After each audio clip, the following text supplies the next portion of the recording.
अस्सलाम वालेकुम। Formalities aside,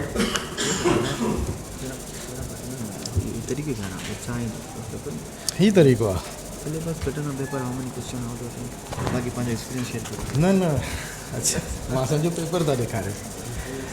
बहुत सी चीज़ें शेयर हो गई, थोड़ी सी बात करूँगा। Entire exam actually is divided into 3 steps. बहुत इम्पॉर्टेंट है T20 को समझना और 50 ओवर को समझना और 5 डे मैच को समझना। शॉर्ट लिस्टिंग हो गई, किस्सा ख़त्म, आपका टेस्ट हो गया, सेकंड फेज़ में आ गए, forget about the first one. Second phase is purely theoretical. ये जो प्रैक्टिस की बातें हैं ना, ये होता है वो होता है, कोर्ट्स में ये देखा गया, भूल जाएं, कुछ भी नहीं होता। वो सब आपका थर्ड फेज़ के टाइम की बात है। Don't mix up, don't complicate. Facebook पे जाना, यूट्यूब पे जाना, आप लोग बिल्कुल सही जो भी गाइडेंस है, their share their experiences, they would help, लेकिन फोकस कुछ और होना चाहिए। आपके पास एक प्योरली थ्योरेटिकल पेपर आता है, वो कुछ सब्जेक्ट्स हैं, उनके कुछ पार्ट्स हैं। You don't have to go into the entire CRPC, entire family ordinance, entire contract act, नहीं। आपका काम नॉलेज नहीं है, आपका काम है to get into the paper, to get out of the paper। Paper में सिलेक्टेड पूरे पाकिस्तान में जितने भी एग्ज़ाम्स होते हैं उनका एक पैटर्न है और हर एग्ज़ाम उस पैटर्न के बेसिस पे चल रहा होता है। वो चाहे कम्पेटिटिव एग्ज़ाम्स हो, चाहे डिपार्टमेंटल एग्ज़ाम्स हो, चाहे यूनिवर्सिटी एग्ज़ाम्स हो। पास पेपर्स हैं, 10-15 साल के उठा लें, कैटेगरीज बनाएं, A category, B category, C category. A category most repeated questions, B category उससे कम, सी कैटेगरी उससे कम। जो मोस्ट रिपीटेड है उसके ऊपर पहला फोकस करें, उसके पॉइंट जॉट डाउन करें, दैट्स इट। आपके पास पेपर में इतना टाइम होता ही नहीं है। पहले बात आप ये भूल जाएं कि आप कहानियाँ लिखेंगे, आप प्रैक्टिस लिखेंगे, कुछ नहीं। आपसे सिंपल सवाल होगा, grounds of dissolution of marriage. वो ग्राउंड्स लिखने में आपको 20 मिनट लग जाएंगे, आप उसकी कमेंट्री नहीं लिख सकेंगे। अगर आप उसकी कमेंट्री और साइटेशंस के पीछे पढ़ेंगे तो आप दूसरा क्वेश्चन शॉर्ट हो जाएंगे। तो focus on the statute only. उसकी कौन सी डेवलपमेंट साइटेशंस में आई है वो आपका इस वक्त काम नहीं है। जब इंटरव्यू सेक्शन आएगा, जब बात है, हमारी एक प्रॉब्लम ये होती है कि हमारे सामने एक टॉपिक आता है, हम सोचते हैं जितना इसके बारे में पता है लिखते जाओ लिखते जाओ। रिज़ल्ट क्या होता है, आप 2 प्रॉब्लम्स में आ जाते हैं। एक, आपका जो नेक्स्ट क्वेश्चंस का जितना शेड्यूल रखा होता है टाइम स्पैन, वो आपका फ्रस्ट्रेट हो जाता है। दूसरा, एग्जामिनर फ्रस्ट्रेट हो जाता है, वो कहता है पूछ क्या रहा हूँ, बता क्या रहा है, मैंने जितना पूछा उतना क्यों नहीं बता रहे हो। आप देखते हो ना क्रॉस में क्या होता है, correct to suggest that, incorrect to say. तकरीर नहीं करो, जितना पूछा उतना बोलो। एग्जामिनर की एक अपनी साइकी है, वो कहता है जितना पूछा है उतना बताओ, मुझे बोर मत करो। याद रखें, एक एग्जामिनर सिर्फ उतना देखना चाहता है जितना उसको पूछा है उसने। अगर आप उससे ज़्यादा करेंगे, उसको बोर करेंगे, आपके अगले क्वेश्चंस में वो मार्क्स कम करेगा। नंबर 1। नंबर 2, जो आप जस्टिस नहीं कर सकते सारे क्वेश्चंस के साथ। मुझे नहीं पता आजकल पैटर्न क्या आ रहा है, लेकिन पहले तो क्वेश्चंस होते थे इतने करने हैं आउट ऑफ इतने। अगर वैसा है, आपके पास चॉइस है, do the best one first. जो आपको पहले समझ आ रहा है वो करें, चाहे उसमें 40 मिनट लग जाए। Your first question should be the best question. उसके बाद आप भले थोड़ा कम जा रहे हैं, नो प्रॉब्लम, और आप क्वेश्चंस कंप्लीटली करेंगे सारे जितने पूछे गए। चाहे आपको नहीं आता हो, डू इट, कुछ ना कुछ डू इट। अपने सेगमेंट्स को बनाएं, टाइम बनाएं। पहला आपका जो फर्स्ट स्टेप शुड बी कि आप you give your first 10 minutes. आप अपने पेपर आंसर शीट के लास्ट पेज पे आ जाएं, उसमें कॉर्नर्स बना दें कि मुझे ये क्वेश्चन करना है, ये क्वेश्चन, इसमें मुझे ये लिखना है, इसमें मुझे ये लिखना है, 1-2 वर्ड्स।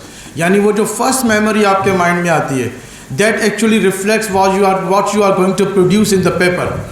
तो फर्स्ट मेमोरी, जब आप आंसर लिखने बैठेंगे तो हो सकता है लिखते हुए आप बहुत सी चीज़ें स्किप कर जाएं, लेकिन जब आपने वो नोटिंग की होगी एक एक दो अल्फाज में, वो फ्रेश नोटिंग होगी। जैसे स्टेनो होता है, स्टेनो शॉर्ट हैंड लिखता है, उससे आप 2 दिन बाद पूछें तो वो भूल जाता है कि मैंने ये वर्ड एग्जैक्टली क्या लिखा था, लेकिन उससे आप 2 घंटे बाद पूछें तो वो आपको बताएगा कि ये था। तो that would be your first memory. जब आप आंसर शीट के बैक पेज पे रफ पे ऊपर लिख दें रफ, और उसको आखिर में क्रॉस कर दें, वो जब आप कोई भी आंसर कर रहे हैं उसको रिफ्लेक्ट करें कि मुझे ये चीज़ करनी थी। The other thing is use headings. कोई भी क्वेश्चन है उसमें हेडिंग्स यूज़ करें। बहुत बार ऐसा होता है एग्जामिनर के पास इतना टाइम नहीं होता, वो कहता है ऊपर से देख रहा होता है सरसरी से, ये बात भी कर रहा था, ये बात भी कर रहा था, don't he want go into the detail के अंदर आपने क्या लिखा है। आप उसको हेडिंग से भी बता दें, क्या पता उसको आगे देखने की ज़रूरत ही नहीं पड़े, and he will be happy with that कि आपने उसका टाइम भी सेव किया, एनर्जी भी सेव की। देन जो क्वेश्चन है उस क्वेश्चन के मार्क्स के साथ इंसाफ करें। अगर 5 मार्क्स हैं तो आप उसको 20 मार्क्स का ना बनाएं, 20 मार्क्स का है तो उसको 5 मार्क्स का ना बनाएं, उतना लिखें जितना मांगा गया है। बहुत सी जगहों पे ऐसे होता है, बहुत से क्वेश्चंस टॉपिक्स ऐसे होते हैं वो इतने प्रिसाइज होते हैं कि उसके 3-4 पॉइंट्स होते हैं, 1 2 3 4 दैट्स इट। मैं फिर कहता हूँ कि डोंट गो फॉर साइटेशंस। ये मेरे एक्सपीरियंसेस हैं, डिफ़र करते हैं, सब डिफ़र करेंगे नेचुरली, हर किसी के अपने में अपनी बात कर रहा हूँ। आप कोई भी पेपर उठा लें for the sake of practice, 3 घंटे टाइम दें उसको, बैठ जाएं और उसके आंसर्स आप इंस्टीट्यूट सामने किताबें रखें। मैं एक प्रैक्टिस की बात कर रहा हूँ। इंस्टीट्यूट सामने रखें, टेबल पे रखें, आप सामने बैठें, पेपर खोलें, एक क्वेश्चन उठाएं, उसका आंसर भले वहाँ देख के लिखें और 3 घंटे आप अपने क्वेश्चंस पूरे करें। जो आपके इंस्टीट्यूट जैसे आंसर दे रहा है वैसे आंसर लिखें। मैं दावा तो नहीं करता, लेकिन मुझे यकीन है कि आपको 3 घंटे में ज़्यादा 5-10 मिनट बचेंगे जब आप अपने क्वेश्चंस कंप्लीट करेंगे।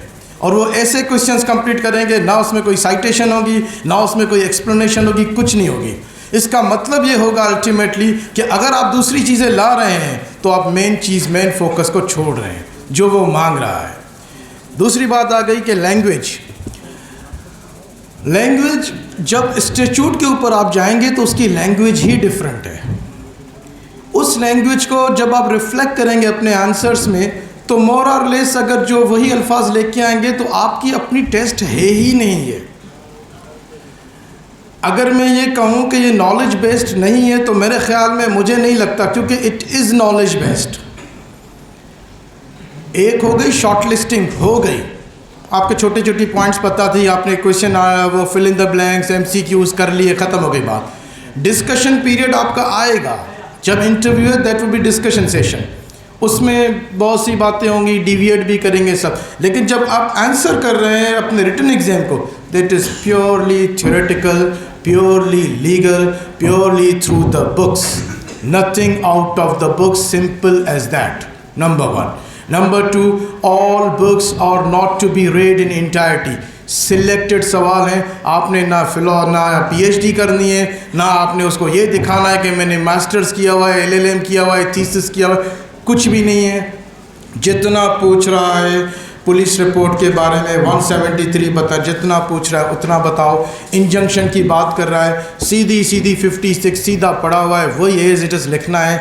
ज़रूरी नहीं है एज इट इज़ एक वर्ड लिखो, कोई ज़रूरी नहीं है, लेकिन रिफ्लेक्शन नज़र आनी चाहिए कि आपने उसमें से पढ़ा हुआ है और उस चीज़ को ला रहे हैं।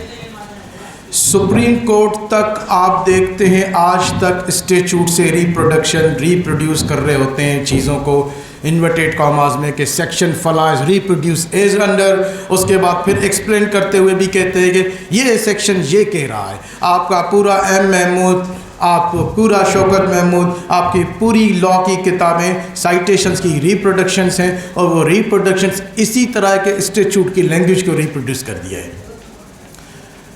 इस बहस में नहीं पड़े कि जी हम अपनी कहानियाँ दें, हम इसको अपने वर्ड्स में एक्सप्लेन करें। आप कितना भी खूबसूरत एक्सप्लेन करेंगे, आप कितनी भी खूबसूरत शायरी करें, आप अपने आप को पूरा डेमॉन्स्ट्रेट करें कि you are another Shah Latif, लेकिन आपको पूरे सब कॉन्टिनेंट में कोई शाह लतीफ़ एक्सेप्ट नहीं करेगा। आप पूरी दुनिया में डिमॉन्स्ट्रेट करें you are better than Shakespeare, Wordsworth, कोई एक्सेप्ट नहीं करेगा।